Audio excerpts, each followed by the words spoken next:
lahat ay manalangin. Our God, who is rich in love and grace, thank you for saving us with the precious blood of Lord. Aming Diyos na sagana sa pag-ibig at biyaya, kami po ay nagpapasalamat sa pagliligtas sa amin sa pamamagitan ng mahalagang dugo ng Panginoon. Thank you for allowing us to deal in the Lord after being saved.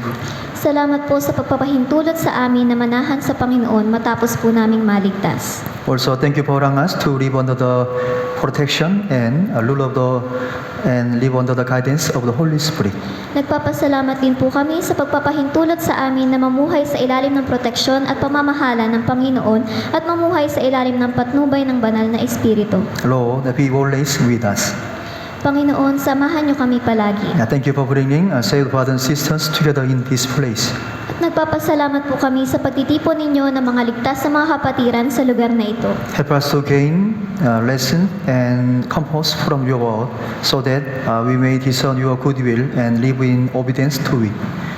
Panginoon, naway makakuha kami ng aral at kaginhawaan mula sa inyong salita at naway maunawaan at sundin namin ang iyong kalooban sa pamagitan ng iyong salita. Help us to change our lives.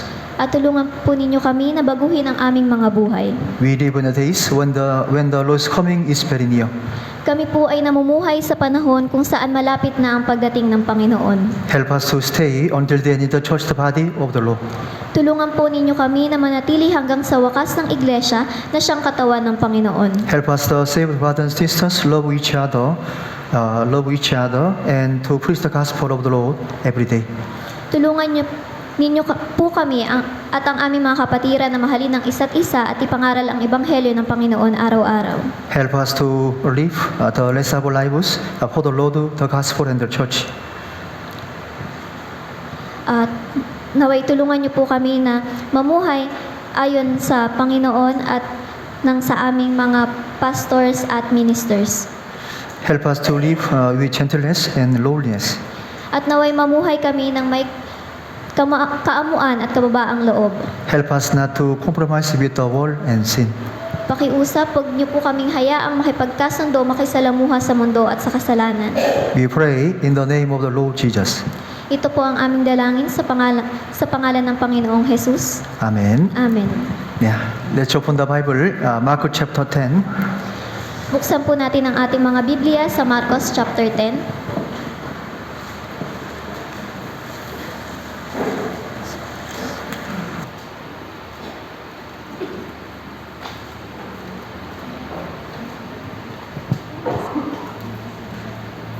Mark chapter 10, verse 17 to 22. Sa Marcos chapter 10 verse 17 to 22.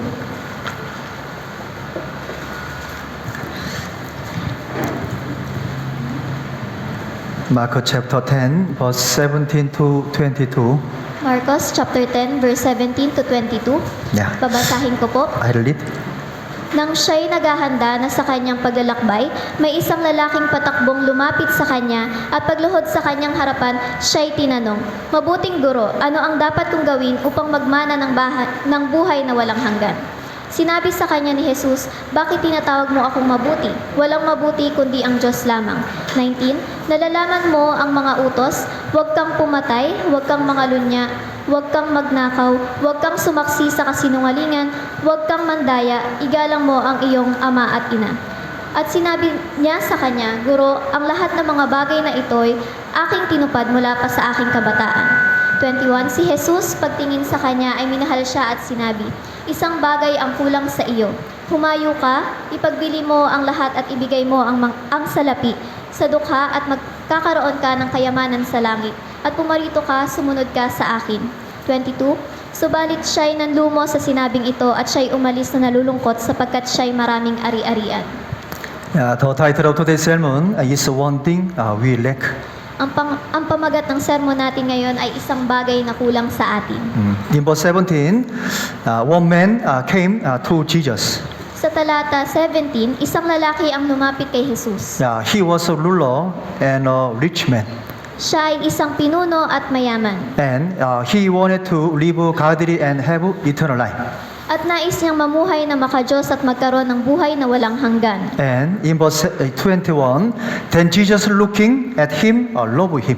At sa lata 21, si Jesus pagtingin sa kanya ay minahal siya. Yeah, so Jesus loved the ruler, rich ruler. Kaya minahal ni Jesus ang mayamang pinuno. Yeah, in John chapter 3 verse 16, for God so loved the world. Sa Juan chapter 3 verse 16, sapagkat gayon na lamang ang pag-ibig ng Diyos sa sanlibutan. Yeah, God loves everyone in the world. Mahal ng Diyos ang lahat ng tao sa mundo. And Jesus loved this man who wanted to keep the law and get eternal life. At minahal ni Jesus ang lalaking ito na nais sundin ang kanyang mga utos at magkaroon ng buhay na walang hanggan. But he didn't know that Jesus was the Savior. Ngunit hindi niya nalalaman na si Jesus ang tagapagligtas. Yeah, he only knew Jesus as a good teacher. Ang tanging alam lamang niya ay si Jesus ang mabuting guro. But Jesus loved him. Ngunit minahal pa rin siya ni Jesus. I read again, verse 21 to 22. Sa Marcos chapter 21 verse 22, si Jesus pagtingin sa kanya ay minahal siya at sinabi, isang bagay ang kulang sa iyo. Humayo ka, ipagbili mo ang lahat at ibigay mo ang salapi sa dukha at magkakaroon ka ng kayamanan sa langit. At pumarito ka, sumunod ka sa akin. Verse 22. Subalit siya'y nanlumo sa sinabing ito at siya'y umalis na nalulungkot sapagkat siya'y maraming ari-arian. Okay, in verse 17, he came to Jesus to get eternal life. At sa talata 17, lumapit siya kay Jesus upang magkaroon ng buhay na walang hanggan. But in verse 21, he lacked one thing. Ngunit sa talata 21, may isang bagay siyang kulang. Yeah, he was obsessed with money. Siya ay nahumaling sa pera. So he wasn't saved because of money. Hindi siya naligtas dahil sa pera. Yeah, there are reasons why many people in this world are not saved. Maraming dahilan o rason kung bakit maraming tao sa mundo ang hindi pa naliligtas. Yeah, because they lack one thing. Dahil may isang bagay na kulang sa kanila. Yeah, some people love this world, sin, money, and honor more than the gospel. Ang ilang mga tao ay mahal ang sanlibutan at kasalanan kaysa sa ebanghelyo. So these people are difficult to be saved. At ang mga taong ito ay hirap na maligtas. Yeah, so in John chapter 3, verse 19. At sa Juan chapter 3 verse 19, at ito ang kahatulan na naparito ang ilaw sa sanlibutan at inibig pa ng mga tao ang kadiliman kaysa sa ilaw sapagkat ang kanilang mga gawa ay masasama. Yeah, after being saved, we want to live a life that pleases the Lord. Nais natin na mamuhay na kalugod-lugod sa Panginoon. But there may be one thing we lack, like the rich ruler. Ngunit maaaring may isang bagay na kulang sa atin gaya ng sa mayamang pinuno. Because of our lacking, we may not be able to strengthen our faith life. At dahil sa ating pagkukulang, maaaring hindi natin mapagtibay ang ating buhay pananampalataya. So in verse 21, and said to him, one thing you lack. Sa talata 21, at sinabi sa kanya, isang bagay ang kulang sa iyo. Yeah, we are weak and lacking people God. Tayo ay mahihina at may kakulangan sa harapan ng Diyos. So we to look through the Bible to see what we lack and to feel it. Kaya, kinakailangan natin tingnan ang Biblia upang makita ang ating kakulangan at punan ang mga ito. Yeah, when we feel our lacking, we can live our faith life more strengthened for the Lord. At kapag napunan natin ang ating mga kakulangan, mas mapapagtibay natin ang ating pananampalataya sa Panginoon. The cause of our lack is that we don't rely completely on the Lord. Ang una nating pagkukulang ay hindi natin tayo lubos na umaasa sa Panginoon. Yeah, there are times when we are in the midst of many difficulties, hardships, and discouragement. May mga pagkakataon na tayo ay nasa gitna ng napakaraming kahirapan, pagsubok at panghihina. At this time, we must first pray to the Lord and rely completely on Him. Sa mga pagkakataong ito, dapat nating unahing manalangin sa Panginoon at lubos na umasa sa Kanya. But we rely first on our own means and methods. Ngunit kadalasan, umaasa muna tayo sa ating mga sariling kakayahan at pamamaraan. And sometimes we give it up in the midst of difficulties. At kung minsan, sumusuko tayo sa kalagitnaan ng ating mga paghihirap. Okay, let's find Isaiah chapter 22. Isaías chapter 22.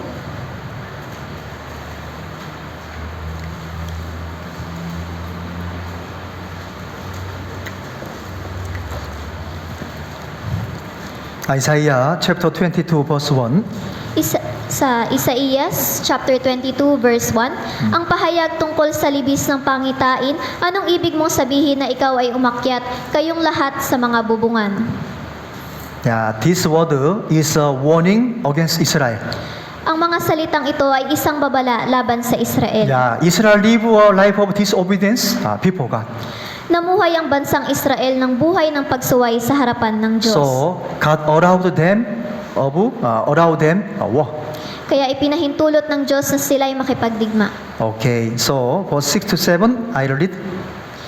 Sa verse 6 hanggang 7, aking pong babasahin. Ang Elam ay may dalang lalagyan ng pana, may mga karwahe at mga ngabayo, at inalisan ng balot ng kir ang kalasag.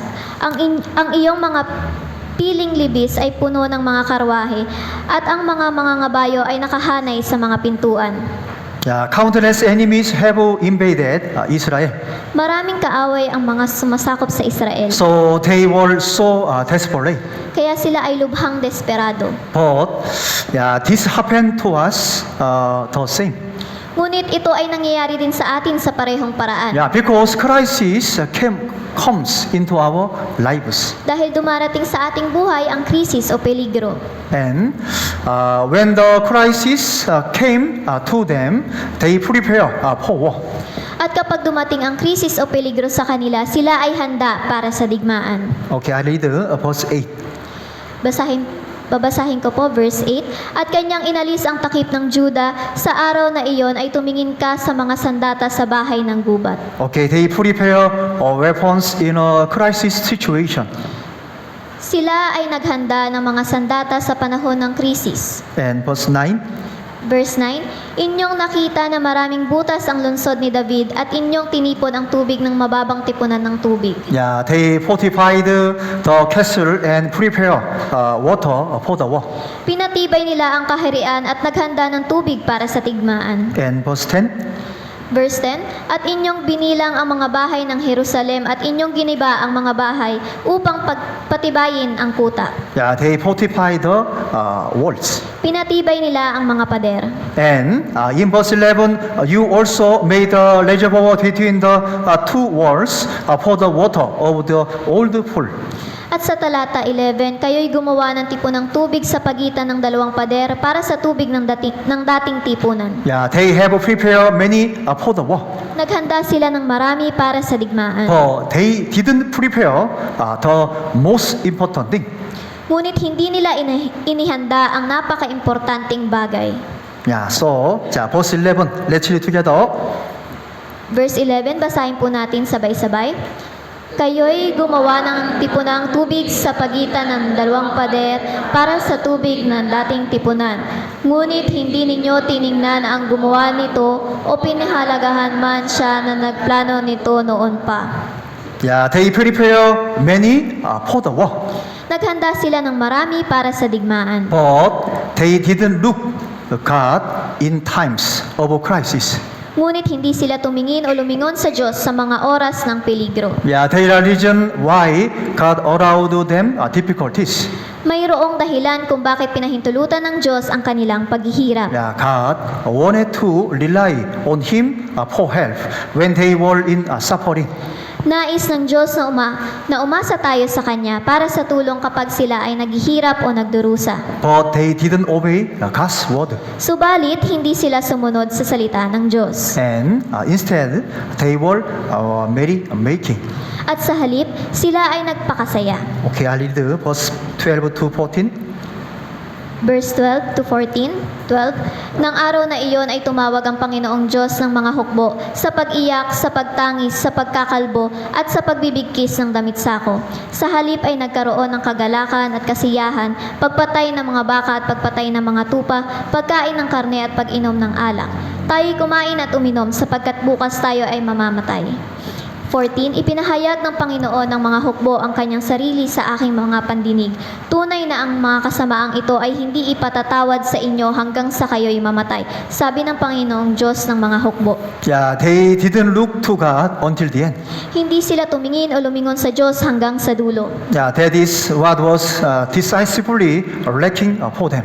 Ito ang tiyak nilang pagkukulang. Yeah, what they needed to do in a crisis is to rely on God and seek help. Ang kailangan nilang gawin sa oras ng krisis o peligro ay umasa sa Diyos at humingi ng tulong. Yeah, that is what was decisively lacking for them. Ito ang tiyak nilang pagkukulang. Yeah, our life of faith is to rely on God and seek help. Ang ating buhay pananampalataya ay umaasa sa Diyos at humingi ng tulong. But when we are in suffering, we live by means and methods. Ngunit kapag tayo ay naghihirap, tayo ay namumuhay sa pamamagitan ng ating kakayahan at mga Yeah, this is pamamaraan. one thing we lack. Ito ang isang bagay na kulang sa atin. Okay, let's find the 2 Corinthians chapter 10. Buksan po natin sa 2 Korinto chapter 10.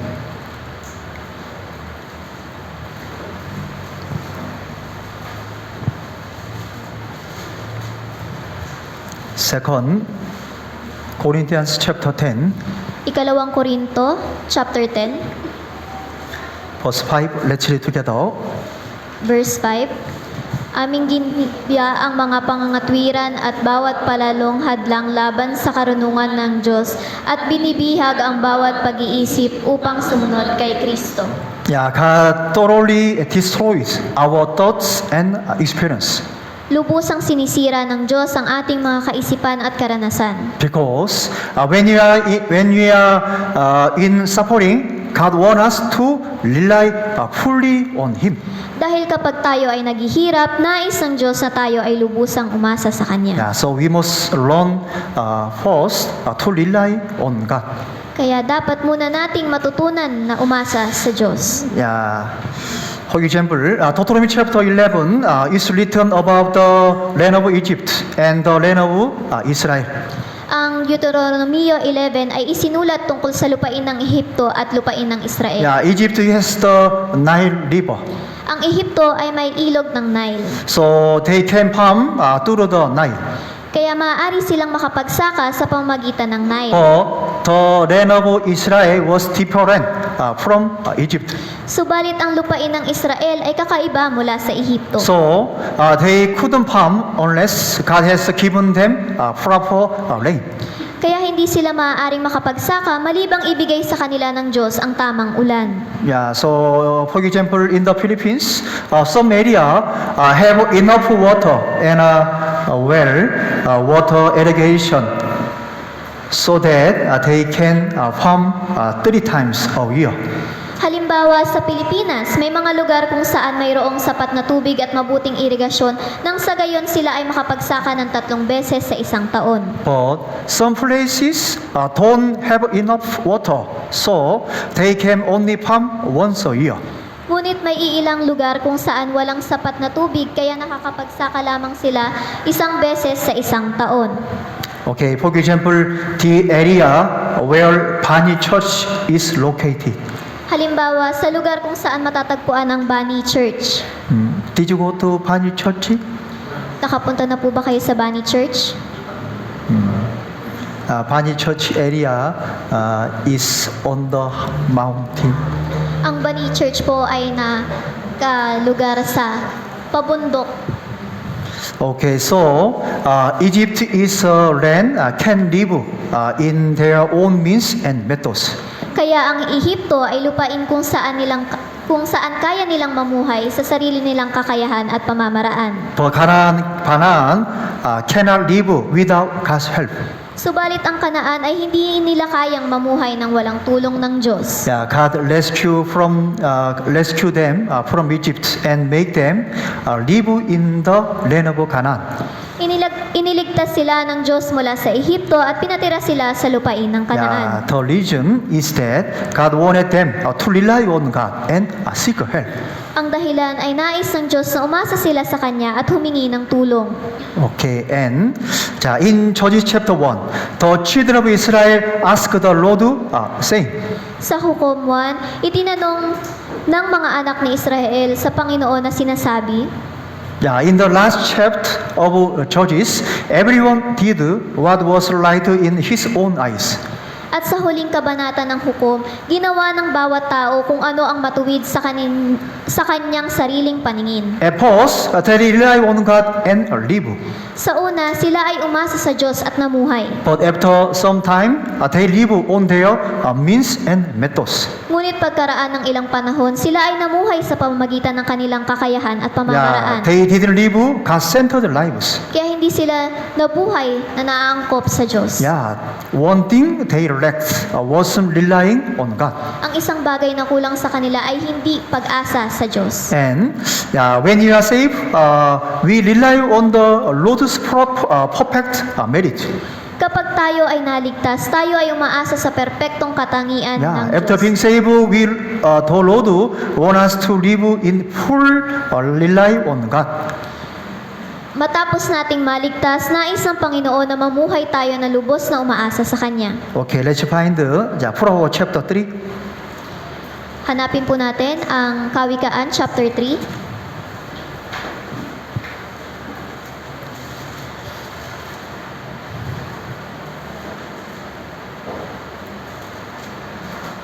Proverbs chapter 3. Kawikaan chapter 3. Chapter 3, verse 5 to 6. Let's read it together. 5 to 6, basahin po natin sabay-sabay. Sa Panginoon ay buong puso kang magtiwala at huwag kang manalig sa sarili mong pangunawa. Sa lahat ng iyong mga lakad, siya iyong kilalanin at itutuwid niya ang iyong mga landasin. In verse 5, trust in the Lord with all your heart. Sa talata 5, sa Panginoon ay buong puso kang magtiwala. In verse 6, in all your ways knowledge Him.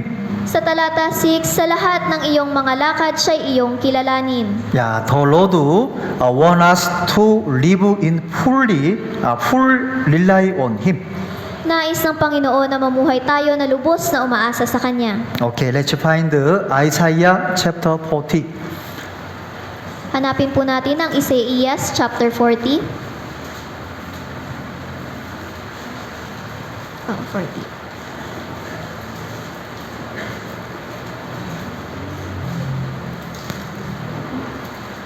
Isaiah chapter 40, verse 27 to 31. Isaías chapter 40 verse 27 to 31. 27, bakit sinasabi mo, O Jacob, at sinasalita mo, O Israel, ang daan ko ay lingid sa Panginoon at nilalagpasan ng aking Diyos ang kahatulan ko. 28, hindi mo ba nalaman, hindi mo ba narinig? Ang Panginoon ang walang hanggang Diyos, ang lumikha ng mga dulo ng lupa. Hindi siya nanghihina o napapagod man. Walang makakatarok ng kanyang kaunawaan. 29, siya'y nagbibigay ng lakas sa mahina at sa kanya na walang kapangyarihan ay dinadagdagan niya ang kalakasan. 30, maging ang mga kabataan ay manghihina at mapapagod at ang mga binata ay lubos na mabubuwal. 31, ngunit silang naghihintay sa Panginoon ay magpapanibagong lakas. Sila'y paiilang lang na may mga pakpak na parang mga agila. Sila'y tatakbo at hindi mapapagod. Sila'y lalakad at hindi manghihina. If Israel had truly looked to God, their problems would have been resolved. Kaya kung talagang tumingin o lumingon ang Israel sa Diyos, ang kanilang mga problema ay naresolba o nasolusyonan. I read again, verse 27. Sa verse 27, bakit sinasabi mo, O Jacob, at sinasalita mo, O Israel, ang daan ko ay lingid sa Panginoon at nilalagpasan ng aking Diyos ang kahatulan ko. Israel didn't know God correctly. Hindi lubos na kilala ng Israel ang Diyos. So, we shouldn't have this heart before God. Kaya hindi dapat tayo magkaroon ng ganitong puso sa harapan ng Diyos. Because God knows all our difficulties and hardships. dahil alam ng Diyos ang lahat nating mga paghihirap. And God has the power to solve all our difficulties and hardships. At mayroon siyang kapangyarihan na lutasin lahat ng ating mga pinagdaraanan. Yeah, because God is not a man. Dahil ang Diyos ay hindi tao. I read again, verse 28 to 29.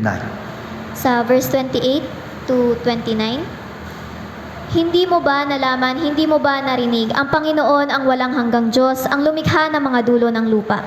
Hindi siya nanghihina o napapagod man. Walang makakatarok ng kanyang kaunawaan, siya'y nagbibigay ng lakas sa mahina, at sa kanya na walang kapangyarihan ay dinadagdagan niya ang kalakasan. Okay, He's eternal and He's creator. Siya ay walang hanggan at siya ang And tagapaglikha. he's looking at our heart. At siya ay tumitingin sa ating mga puso. So God knows those who trust in the Lord and seek help. Kaya alam ng Diyos kung sino ang nagtitiwala sa Panginoon at humihingi ng tulong. Okay, verse 31, let's read together. Verse 31, basahin natin sabay-sabay. Ngunit silang naghihintay sa Panginoon ay magpapanibagong lakas. Sila'y pailang-ilang ang mga papak na parang mga agila. Sila'y tatakbo at hindi mapapagod. Sila'y lalakad at hindi manghihina. Yeah, in verse 31, but those who wait on the Lord shall renew their strength. Sa talata 31, ngunit silang naghihintay sa Panginoon ay magpapanibagong lakas. Yeah, those who rely on God gain renew strength. Ang mga umaasa sa Diyos ay nakakakuha ng panibagong lakas. Yeah, so we need new strength every day. Kailangan natin ng bagong lakas araw-araw. So, brothers and sisters, why cannot we live a powerful life of faith? Ngunit bakit hindi tayo makapamuhay na malagong o makapangyarihang buhay pananampalataya? Yeah, we already knows about this. Because we don't look to the Lord completely. Dahil hindi tayo tumitingin o lumilingon sa Panginoon ng lubusan. And we don't come to the Lord and hold on to Him. At hindi tayo lumalapit sa Panginoon at kumakapit sa Kanya. Yeah, but when we rely on the Lord, He give us renew strength. Ngunit kapag tayo ay umaasa sa Panginoon, binibigyan niya tayo ng panibagong lakas. So when we ask the Lord for help, He help us. Kaya kapag humihingi tayo ng tulong sa Panginoon, tayo'y Kanyang tinutulungan. Yeah, we can overcome hardship and difficulties. At nalalampasan, nakakayanan natin ang mga paghihirap. So when you have hardship and difficulties, we must first of all rely on the Lord and seek help from Him. Kaya kapag mayroon tayong mga paghihirap, kinakailangan natin munang umasa sa Panginoon at humingi ng tulong Yeah, sa this Kanya. is how we can strengthen our life of faith. Ito ang paraan upang mapalakas at mapagtibay natin ang ating buhay pananampalataya. That's why the Lord allowed us to suffer. Ito ang dahilan kung bakit pinahihintulutan tayo ng Panginoon na maghirap. So we learn more to rely fully on the Lord in the midst of hardship and difficulties. Natututo tayong umasa ng lubusan sa Panginoon sa gitna ng mga pagdudusa at paghihirap. Okay, 자, let's find the First Corinthians chapter 1. Second Corinthians. Second Corinthians chapter 1. Ikalawang Korinto chapter 1.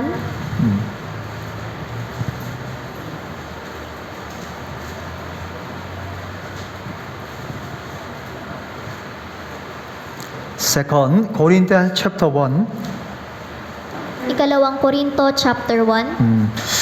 I read verse 8 and let's read together verse 9. Babasahin ko po ang verse 8 at basahin po natin sabay-sabay ang verse 9.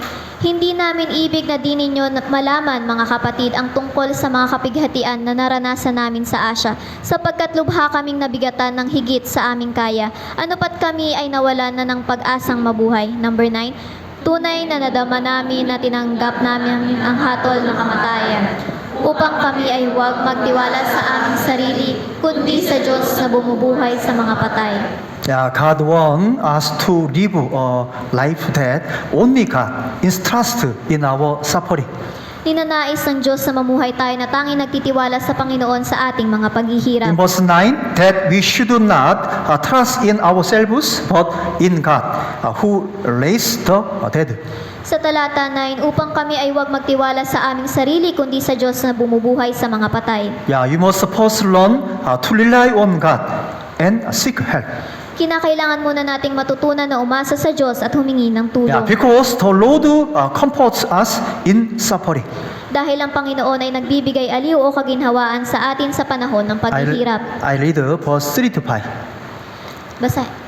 Babasahin ko po ang verse 3 to 5. Purihin ang Diyos at Ama ng ating Panginoong Hesukristo, ang Ama ng mga kawaan at Diyos ng lahat ng kaaliwan, na umaaliw sa atin sa lahat ng ating kapighatian upang maaliw natin ang nasa anumang kapighatian sa pamamagitan ng kaaliwan na inialiw sa atin ng Diyos. Sapagkat kung paanong sumasagana sa atin ang mga pagdurusa ni Kristo, sa pamamagitan ni Kristo ay sumasagana rin sa atin ang kaaliwan.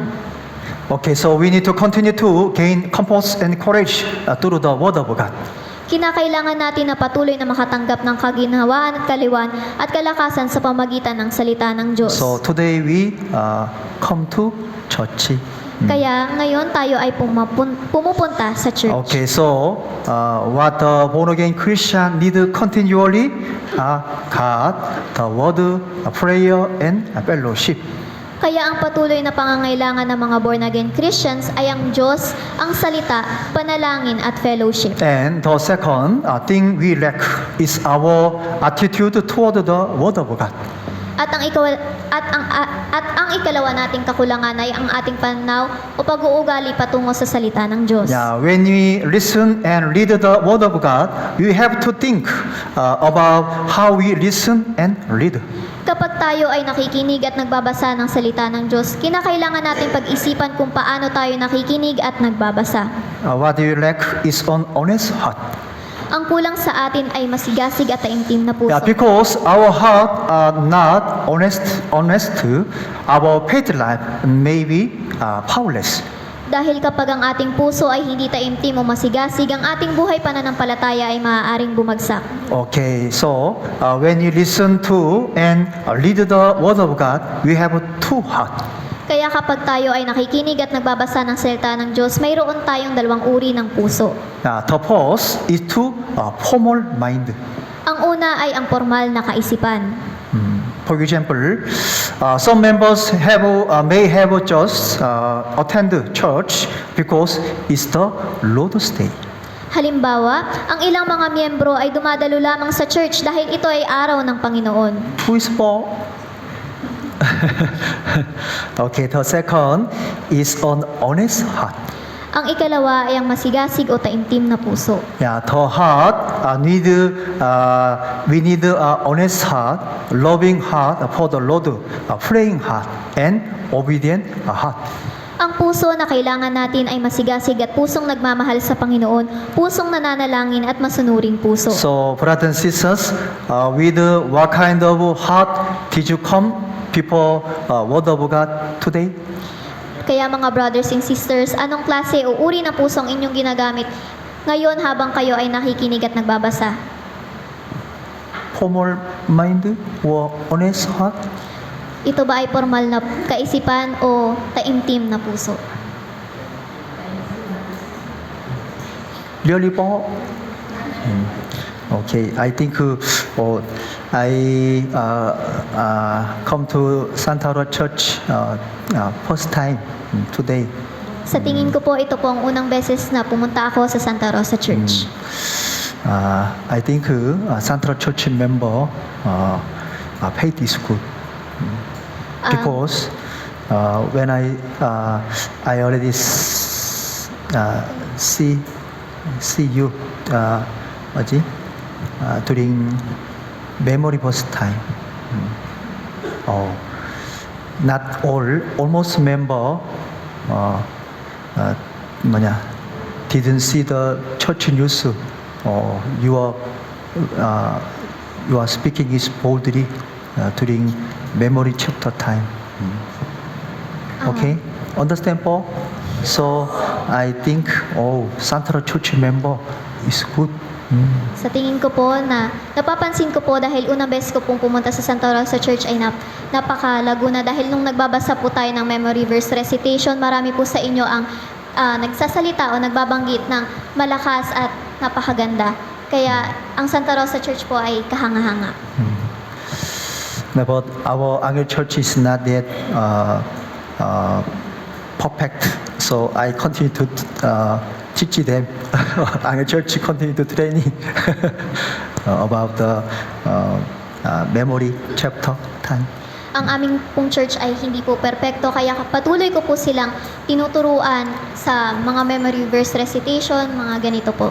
Okay, so in Acts chapter 17, verse 11.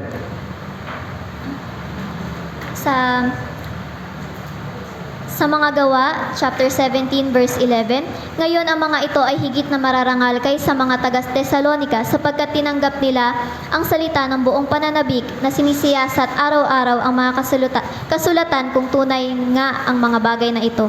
Okay, the heart, we need honest heart, loving heart for the Lord, praying heart, and obedient heart. Ang puso na kailangan natin ay masigasig at pusong nagmamahal sa Panginoon, pusong nananalangin at masunuring puso. Okay, let's find Luke chapter 10.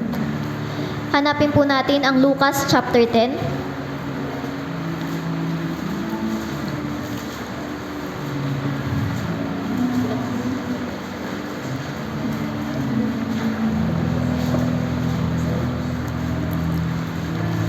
Luke chapter 10, verse 38 to 42. Sa Lucas chapter 10 verse 38 hanggang 42, babasahin ko po. Sa pagpapatuloy nila sa kanilang lakad, pumasok siya sa isang nayon, isang babaeng ang pangalan ay Marta ang tumanggap kay Jesus sa kanyang bahay. At siya ay may isang kapatid na tinatawag na Maria na naupo sa paanan ng Panginoon at nakinig ng kanyang salita. Ngunit si Marta ay naaabala sa maraming paglilingkod. Siya ay lumapit sa kanya at sinabi, Panginoon, wala bang anuman sa iyo na pinabayaan ako ng aking kapatid na maglingkod na mag-isa? Sabihin mo nga sa kanya na tulungan ako.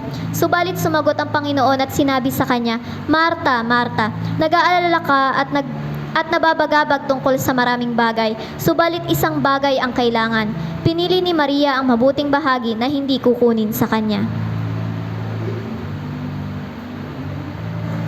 Yeah. In John chapter 11, Jesus saved Lazarus. Sa Juan chapter 11, niligtas ni Jesus si Lazaro. Yeah, Lazarus is Martha's brother. Si Lazaro ay kapatid ni Marta. So there was heart in her heart that really loved Jesus. Kaya mayroon sa kanyang puso na tunay na nagmamahal kay And Jesus. she wanted to do a lot for Jesus. At maraming bagay siyang gustong gawin para kay Jesus. Okay, so she was busy preparing food. Siya ay abala sa paghahanda ng pagkain. Yeah, but Mary sat at Jesus' feet and heard his word. Ngunit si Maria ay umupo sa paanan ni Jesus at nakinig sa kanyang salita. I read again verse 39. Verse 39, at siya ay may isang kapatid na tinatawag na Maria na naupo sa paanan ng Panginoon at nakinig sa kanyang salita. Okay, sorry po, until 42. Hanggang 42. 40, ngunit si Marta ay naaabala sa maraming paglilingkod. Siya ay lumapit sa kanya at sinabi, Panginoon, wala bang anuman sa inyo na pinabayaan ako ng aking kapatid na maglingkod na mag-isa? Sabihin mo nga sa kanya na tulungan ako. Subalit, sumagot ang Panginoon at sinabi sa kanya, Marta, Marta, nag-aalala ka at nababagabag tungkol sa maraming bagay. Subalit isang bagay ang kailangan. Pinili ni Maria ang mabuting bahagi na hindi kukunin sa kanya. Okay, Jesus said to Martha. At sinabi ni Jesus kay Marta, Okay, Martha, you are good at many things. sinabi ni Marta, ikaw ay abala at magaling sa maraming bagay. But there is one thing you lack. Ngunit may isang bagay kang kulang. Okay, Martha was busy preparing food. Abala si Marta sa paghahanda ng pagkain. So she didn't listen to his word. Kaya hindi siya nakinig sa kanyang salita. Yeah, what we need is in church life is a service. Ang kailangan natin sa ating buhay pananampalataya ay paglilingkod. Without service, it's difficult to serve a member. Also during Bible seminar, it's difficult to serve without a service in church. Napakahirap po sa isang church na gumawa kung walang naglilingkod. So what we need in church life is service. Kaya ang kinakailangan natin sa ating buhay pananampalataya ay paglilingkod. But among the word and the service, the priority should be given to the word. At pagitan sa salita at paglilingkod, ang dapat nating unahin ay ang salita. Okay, so Mary, who was honestly listened to the Lord, later broke the precious jar of oil for the Lord. Si Maria na masigasig na nakikinig sa salita ng Panginoon ay kalaunan binasag ang mahalagang banga o lalagyan ng langis para sa Panginoon. Okay, and in First King chapter 7, chapter 3, Solomon asked God for a wise heart.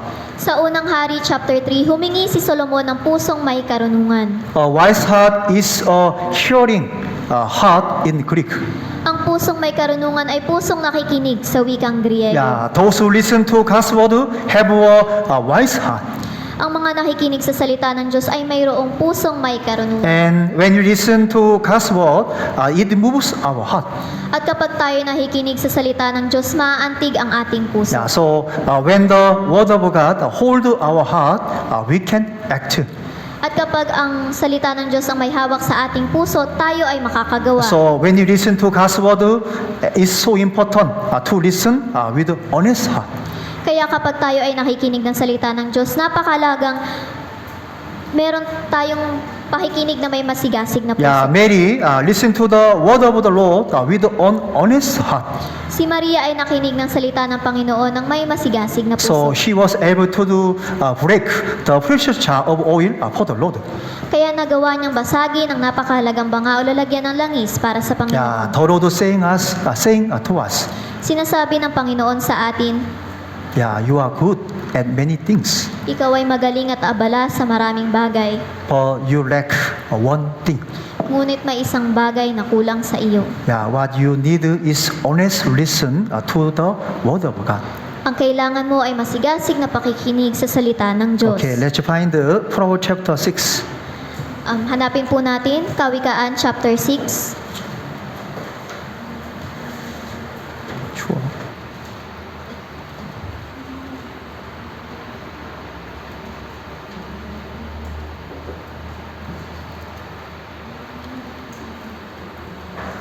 Yeah, Proverbs chapter 6, verse 12 to 14. Kawikaan chapter 6 verse 12 to 14. 12, ang taong walang kabuluhan, ang taong masama ay gumagala na may masamang bunganga. Kumikindat ang kanyang mga mata, pinagsasalita ang kanyang mga paa na itinuturo ang daliri niya. Kumakatha ng masama sa kanyang Kumakatha ng masama sa kanyang likong puso, patuloy na naghahasik ng pagtatalo. Until 14? Okay. There is written, a worthless person, a wicked man. Mayroong nakasulat ang taong walang kabuluhan, ang taong masama. Yeah, there is something that this person doesn't have. May isang bagay na wala sa taong ito. Brothers and sisters, did you find what kind of doesn't have? Doesn't have? What kind? They doesn't have. Alam niyo po ba kung ano yung bagay na wala sa inyo? Did you find the book, brothers and sisters? Nahanap niyo na po ba, brothers and sisters? This man has no ear to hear. Ang taong ito ay walang tainga para makarinig. But the son written in Proverbs chapter 4 has ear to hear. Ngunit ang anak na nakasulat sa Kawikaan 4 ay may tainga para makarinig. Okay, 자, let's find the Proverbs chapter 4. Hanapin po natin ang Kawikaan chapter 4.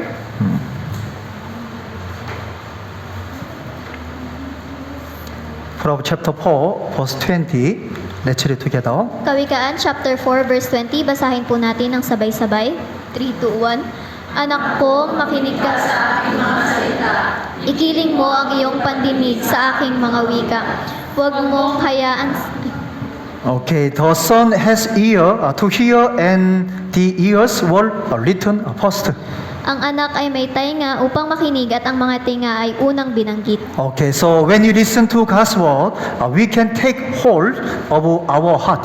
Kaya kapag tayo ay nakinig ng salita ng Diyos, maaari nating panghawakan ang ating mga puso. Okay, I read verse 20 to 23. Aking pong babasahin, verse 20 to 23. Anak ko, makinig ka sa aking mga salita. Ikiling mo ang iyong pandinig sa aking mga wika. Huwag mong hayaang sila'y mawala sa paningin mo. Ingatan mo sila sa kaibuturan ng iyong puso. 22. Sapagkat sa mga nakakatagpo sa kanila, ang mga ito'y buhay at kagalingan sa kanilang buong katawan. 23. Ang iyong puso'y buong sikap mong ingatan sapagkat mula rito'y dumadaloy ang mga bukal ng buhay. So, brothers and sisters, who will strengthen our life of faith? Kaya mga kapatiran, brothers and sisters, sino ang magpapalakas ng buhay pananampalataya? Okay, we already learned those who listen to the word of God with an honest heart. Kaya nalalaman natin ang mga nakikinig sa salita ng Diyos ng may masigasig na puso. Because when we listen to the word of God enter our soul. Kaya kapag tayo ay nakikinig sa salita ng Diyos, ang salita ng Diyos ay pumapasok sa ating mga So kaluluwa. God's word has the power to make us live for the Lord, the gospel, and the church. Kaya ang salita ng Diyos ay may kapangyarihan o kakayahan na magbigay buhay para sa Panginoon sa Ebanghelyo at sa church. Okay, 자, Exodus, let's find Exodus chapter 29. Sa Exodo chapter 29, Verse 20. sa verse 20, babasahin ko po. Wait, sister. Papatayin mo ang tupa, kukunin mo ang dugo, at ilalagay mo sa dulo ng kanang tainga ni Aaron at sa dulo ng kanang tainga ng kanyang mga anak at sa hinlalaki ng kanilang kanang kamay at sa hinlalaki ng kanilang kanang paa at iwiwisik mo ang natirang dugo sa ibabaw ng dambana sa palibot. Okay, in Exodus chapter 29, verse 20, the right side is on God's side. Sa Exodo chapter 29 verse 20, ang kanang bahagi ay nasa panig ng Diyos. Okay, so priests should only listen to the word of God. Ang mga pari ay dapat makinig lamang sa salita ng Diyos. Yeah, we who are saved are priests of God. Tayo na mga naligtas ay mga pari ng Diyos. So when you listen to God, our lives turn to God's side. Kaya kapag tayo ay nakinig sa salita ng Diyos, ang ating mga buhay ay tumutungo sa panig ng Diyos. That's why we need to listen, read, meditate, and practice the Bible every day. Ito ang dahilan kung bakit kailangan nating makinig, magbasa, magbulay-bulay at magsanay ng Biblia araw-araw. Because when God's word is engraved on our heart, we can live to strengthen our faith life. Kapag ang salita ng Diyos ay nakaukit sa ating mga puso, maaari tayong mamuhay upang pagtibayin ang ating buhay pananampalataya. So we must strive daily to make sure that God's word is engraved in our heart. Kailangan nating magsikap araw-araw upang matiyak na ang salita ng Diyos ay nakatatak sa ating mga puso. Okay, we already learn two kind. 자, next book. And one thing we lack is a heart that doesn't evangelize. Ngayon po ay may dalawang bagay na po tayong natutunan. At ngayon po, at ang isang bagay na kulang sa atin ay pusong nangangaral ng Ebanghelyo. Yeah, the Lord speak to us. Ang Panginoon ay kumakausap sa atin. Yeah, you are really good at many things, Magaling o abala ka sa maraming bagay. but you lack one thing. Subalit may isang bagay kang kulang. Yeah, you lack a zeal for evangelism. Kulang ka sa sigasig sa pangangaral ng Ebanghelyo. Yeah, we can even experience many spiritual things through evangelism. Maaari tayong makaranas sa maraming espiritual na mga bagay sa pamamagitan ng Ebanghelyo. And our faith can grow. At ang ating pananampalataya ay lalago. Okay, so the farmer's job is to farm. Ang trabaho ng magsasaka ay magsaka at magtanim. The doctor's job is to cure the sick. Ang trabaho ng doktor ay manggamot ng may mga sakit. Our job is evangelism. at ang gawain natin ay mangaral ng So Ebanghelyo. when we evangelize, we need a boldly heart. Kaya kapag tayo ay nangangaral ng Ebanghelyo, kinakailangan natin ng pusong matapang. But we are ashamed to evangelize. Ngunit tayo ay nahihiya na mangaral ng Ebanghelyo. In Mark chapter 8, verse 38. Sa Marcos chapter 8 verse 38, sapagkat ang sino mang hihiya ako at ang aking mga salita sa mapangalun niya at makasalanang saling lahing ito ay ikakahiya rin naman siya ng anak ng tao.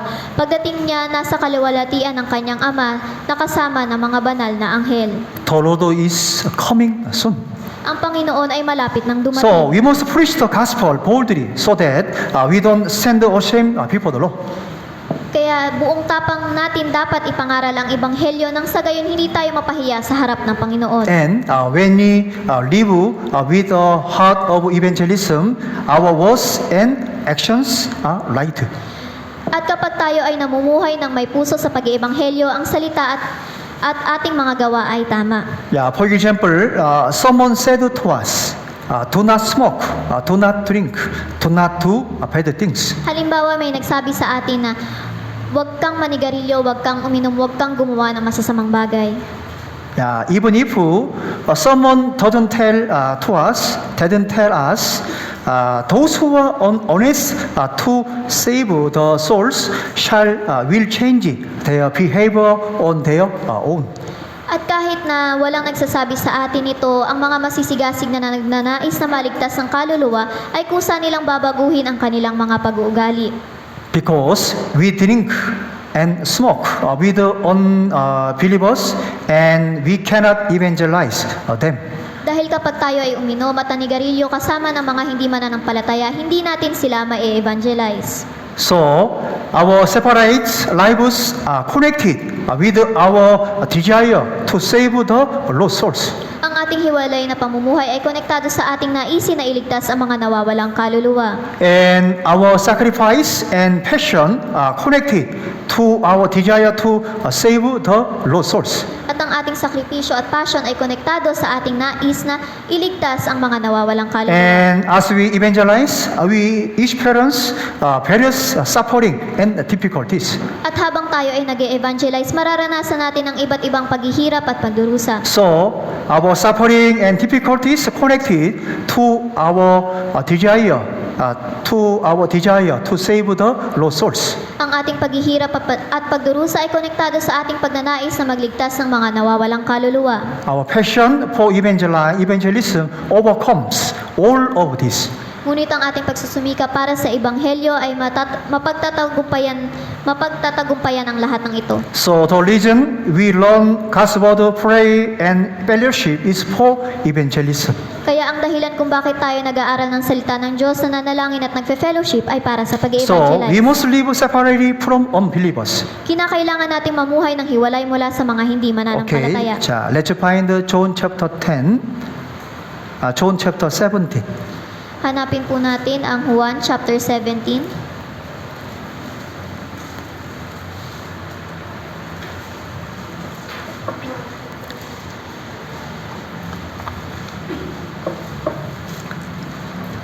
John chapter 17, verse 19. Juan chapter 17 verse 19. At dahil sa kanila'y pinabanal ko ang aking sarili upang sila naman ay pabanalin sa katotohanan. Okay, the reason why we are to live sanctified is written.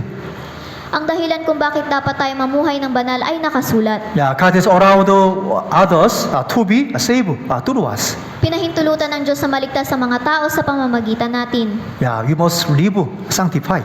Dapat tayong mamuhay ng banal. Yeah, those who live with the heart to save the lost souls live sanctified and right. Ang mga namumuhay na nagnanais makapagligtas ng mga nawawalang kaluluwa ay namumuhay ng may kabanalan at And we katuwiran. must continue to evangelize to unbelievers. At kinakailangan nating patuloy na mag-evangelize sa mga hindi Okay, mananampalataya. let's find 2 Timothy chapter 4. Hanapin po natin ang ikalawang Timoteo chapter 4.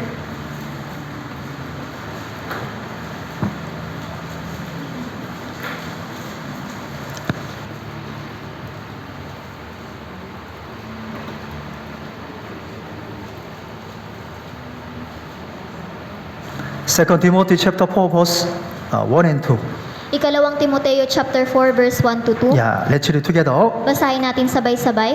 3, 2, 1. Sa harapan ng Diyos at ni Kristo Jesus na siyang hahatol sa mga buhay at sa mga patay at sa pamamagitan ng kanyang pagpapakita at sa kanyang kaharian ay naatasan kita.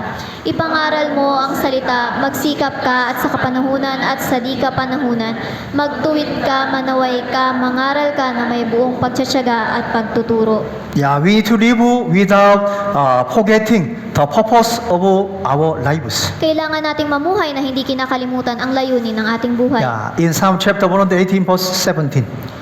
Sa Awit chapter 118 verse 17, hindi ako mamamatay kundi mabubuhay at ang mga gawa ng Panginoon ay isasalaysay. Yeah, the Lord shed blood for us. Ang Panginoon ay nagdanak ng dugo para sa atin. So, after being saved, the purpose of our lives is evangelism. Kaya pagkatapos nating maligtas, ang layunin ng ating buhay ay mangaral ng Ebanghelyo. And one thing we lack is that we don't use our material rightly. At ang isang bagay na kulang sa atin ay hindi natin ginagamit ang ating mga kagamitan ng tama. Okay, let's find Luke chapter 16. Hanapin natin ang Lucas chapter 16.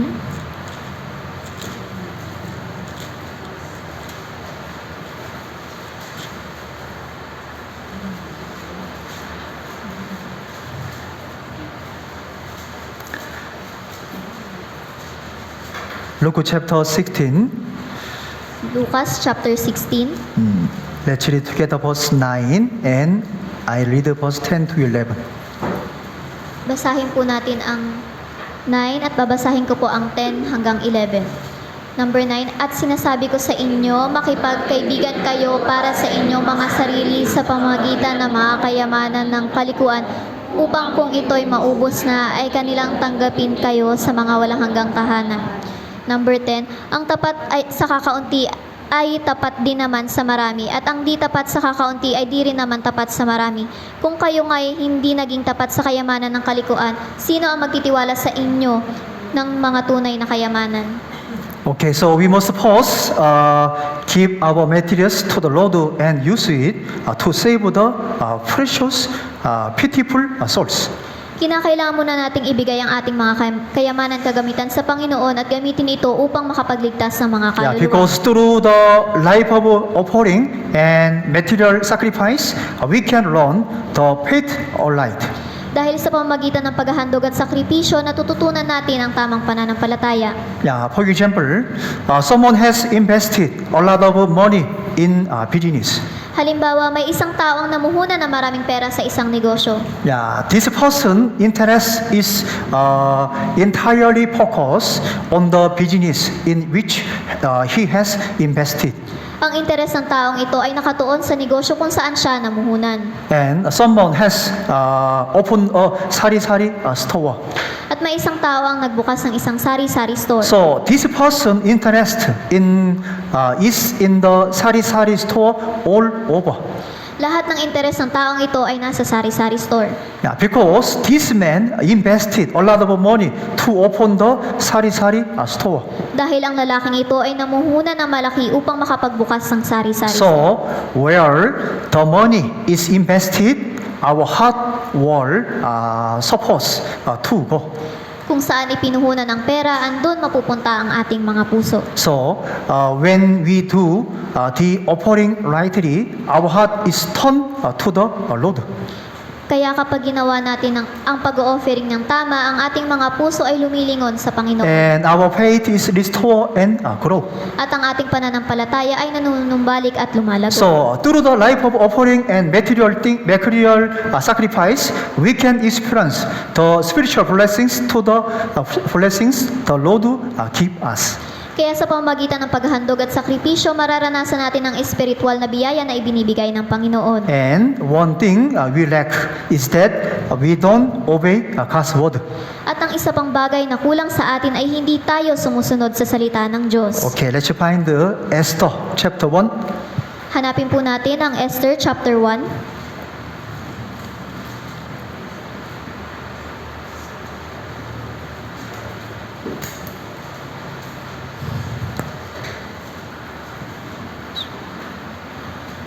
Esther chapter 1, verse 1 and 3. I read. Sa Esther chapter 1, verse 1 at 3, babasahin ko po. Nangyari noon sa mga araw ni Ahasuerus ang Ahasuerus na naghari mula sa India hanggang sa Ethiopia sa 127 lalawigan. Sa ikatlong taon ng kanyang paghahari, siya'y nagbigay ng isang malaking handaan para sa kanyang mga pinuno at mga lingkod, ang hukbo ng Persia at Media at ang mga maharlika at gobernador ng mga lalawigan ay naroon. Yeah, Ahasuerus was a great king. Si Ahasuerus ay isang dakilang hari. And verse 9 and 11, I read. Babasahin ko po verse 9 at 11. 9. Si Reyna Vashti ay nagdaos din ng kapistahan para sa mga kababaihan sa palasyo na pag-aari ni Haring Ahasuerus. 11. Naiharap si Reyna Vashti na suot ang kanyang korona sa harapan ng hari upang ipakita sa mga tao at sa mga pinuno ang kanyang kagandahan sapagkat siya'y magandang pagmasdan. Yeah, in verse 9, King Vashti wasn't a selfish woman. Sa verse 9, si Reyna Vashti ay hindi makasariling babae. And she was beautiful to behold. At siya ay magandang pagmasdan. And she had a good relationship with others. At siya ay may mabuting pakikitungo sa iba. But when the king called her, she didn't go to the king. Ngunit nang tawagin siya ng hari ay hindi siya pumunta. Yeah, verse 12. Let's read together. Basahin natin sabay-sabay verse 12. Ngunit si Reyna Vashti ay tumanggi na pumunta sa utos ng hari na ipinaabot ng mga yuyunuko. Kaya't ang hari ay nag-alab sa katauhan niya. Yeah, the queen didn't obey the king's command. Hindi sinunod ng reyna ang utos ng hari. And verse 16. Verse 16. At si Memucan ay sumagot sa harapan ng hari at ng mga pinuno. Si Reyna Vashti ay hindi lamang sa hari nagkasala, kundi pati sa lahat ng mga pinuno at sa lahat ng mga mamamayang nasa lahat ng lalawigan ni Haring Ahasuerus. Okay, she had many advantages. Siya ay maraming kapakinabangan. But she disobeyed the king's command. Ngunit sumuway siya sa utos ng hari. So she was disposed from the throne. Kaya siya ay napatalsik sa kanyang trono. Yeah, what we need is an obedience to God's word. Ang kailangan natin ay pagsunod sa salita ng Diyos. Because the Lord is pleased when we obey God's word. Dahil nalulugod ang Panginoon kapag tayo ay sumusunod sa kanyang Okay, for salita. example, in Genesis, Joseph is a man of obedience. Halimbawa sa Genesis, si Jose ay isang taong masunuri. Yeah, Jacob and his son Joseph. Inutusan ni Jacob ang kanyang anak na si Jose. Yeah, he told Joseph to go from Hebron to Shechem. Sinabi niya kay Jose na magtungo mula sa Hebron papuntang Shechem. Yeah, because the brothers were raising sheep there. Dahil ang kanyang mga kapatid ay nagpapastol ng mga tupa doon. The distance from Hebron to Shechem is over 80 kilometers. Ang layo ng Hebron hanggang Shechem ay nasa 80 kilometro. But when he arrived at Shechem, there were no brother there. Nang siya ay dumating sa Shechem, wala ang mga kapatid niya doon. So he went to Dodan. Kaya pumunta siya sa Dotan. The distance from Shechem to Dodan is about 30 kilometers. Ang layo ng Shechem hanggang Dotan ay nasa 30 kilometro. Yeah, Joseph obeyed his father's words to the end. Sinunod ni Jose ang salita ng kanyang ama hanggang dulo. But think about it because 110 kilometers is not close. Isipin po nating mabuti dahil dahil 110 kilometers ay hindi malapit.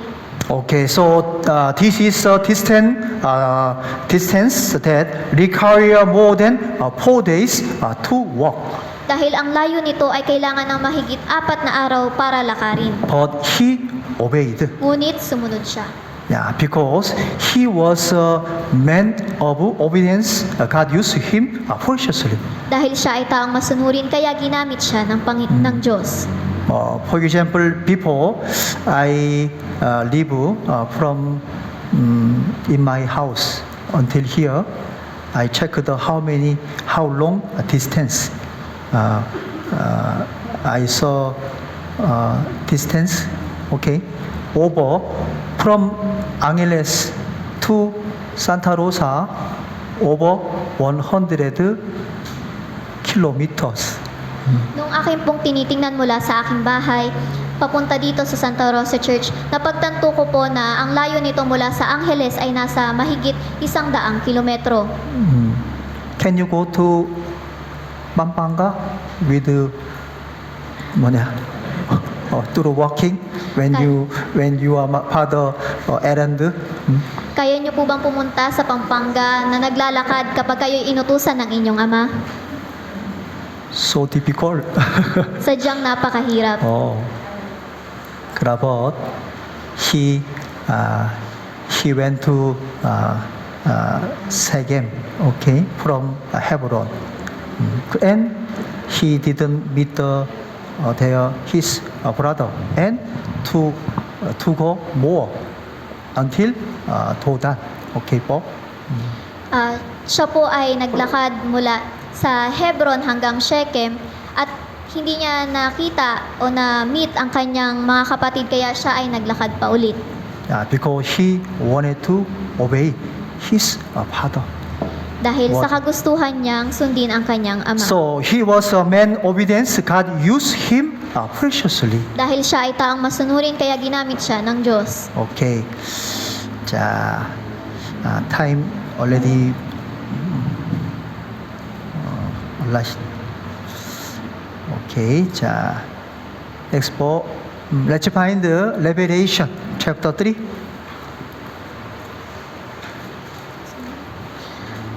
Hanapin po natin ang Apocalypse chapter 3.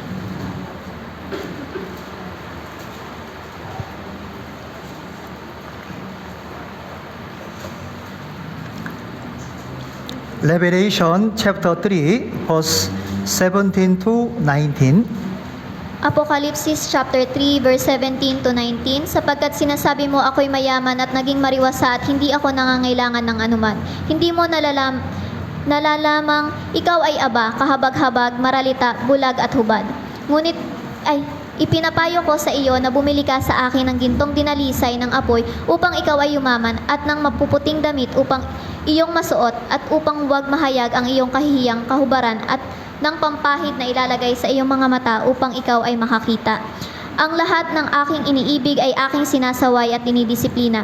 Ikaw nga'y magsikap at magsisi. Okay, the Laodicean saint said, I am rich, have become wealthy, and have need of nothing. Sinasabi ng mga banal sa Laodicea na ako'y mayaman at naging mariwasa at hindi ako nangangailangan ng anuman. The Lord spoke to the Laodicean saint. Ang Panginoon ay nagsalita sa mga banal ng Laodicea. I read again verse 17. Verse 17, sapagkat sinasabi mo ako'y mayaman at naging mariwasa at hindi ako nangangailangan ng anuman. Hindi mo nalalamang ikaw ay aba, kahabag-habag, maralita, bulag at hubad. Yeah, there was a lot that they lacked. Marami silang mga pagkukulang. But they live to their satisfaction. Ngunit sila ay namumuhay ayon sa kanilang kasiyahan. And they were rich physically. At sila ay mayaman sa pisikal. But they were not spiritual rich. Ngunit hindi sila mayaman sa espiritual. So in verse 18, I counsel you to buy from me gold refined in the fire that you may be rich. Sa talata 18, ipinapayo ko sa iyo na bumili ka sa akin ng gintong dinalisay ng apoy upang ikaw ay yumaman. Yeah, gold means faith. Ang ibig sabihin ng ginto ay pananampalataya. So we need to be rich in faith. Kaya kinakailangan nating maging sagana sa pananampalataya. Yeah, and in verse 18, white garments that you may be clothed, that the shame of your nakedness may not be revealed. Sa talata 18, at nang mapuputing damit upang iyong maisuot at upang huwag mahayag ang iyong kahihiyang kahubaran. White color mean purity. Ang puting kulay ay nangangahulugan ng kadilisayan. Okay, this way of living separated from sin. Ito ang pamamaraan upang mabuhay na malayo sa Yeah, kasalanan. what we need is a sanctified and right life. Ang kinakailangan natin ay banal at tamang pamumuhay. And in verse 18, and anoint your eyes with eye salve that you may see. Sa talata 18, at ng pampahid na ilalagay sa iyong mga mata upang ikaw ay makakita. Eye salve means the word. Ang ibig sabihin ng pampahid sa mata ay So ang we can salita. see eternal blessings through the word of God. Kaya makikita natin ang walang hanggang biyaya sa pamamagitan ng salita ng Yeah, Diyos. when you look at the eternal, we can live in preparation for the eternal. At kapag tumingin tayo sa walang hanggan, maaari tayong mamuhay na naghahanda para sa walang hanggan. Okay. So it's important when you look at the eternal. At kapag tayo ay tumitingin sa Yeah, itaas. because when we live preparation for the eternal. Dahil tayo ay naghahanda para sa walang hanggan. For example,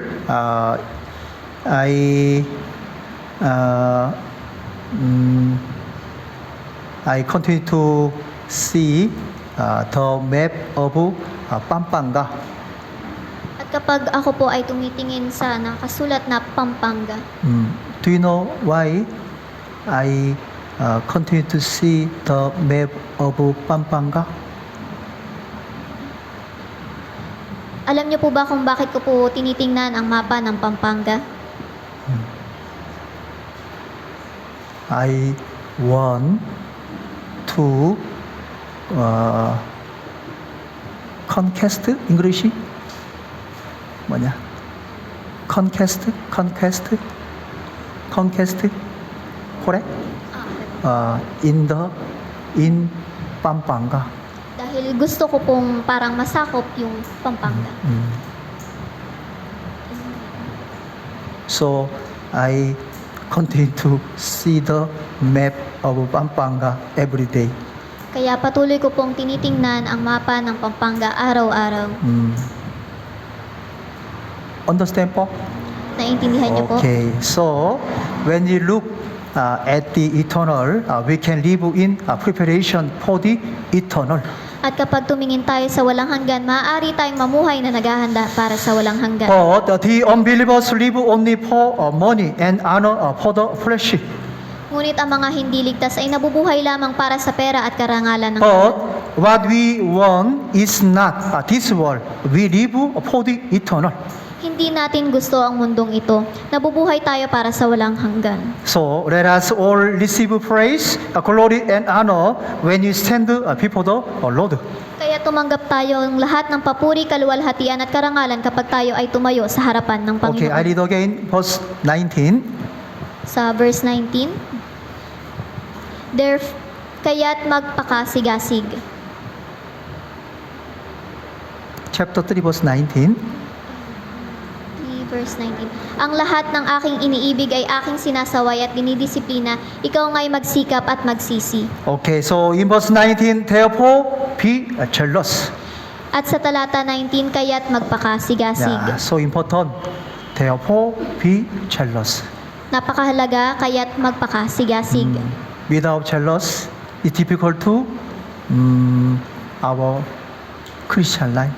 Kung hindi tayo magpapakasigasig, napakahirap nito para sa ating buhay And pananampalataya. it's difficult to evangelism to others. Napakahirap pong mag-evangelize sa ibang tao. Okay. 자, we are passionate about achieving something in the world.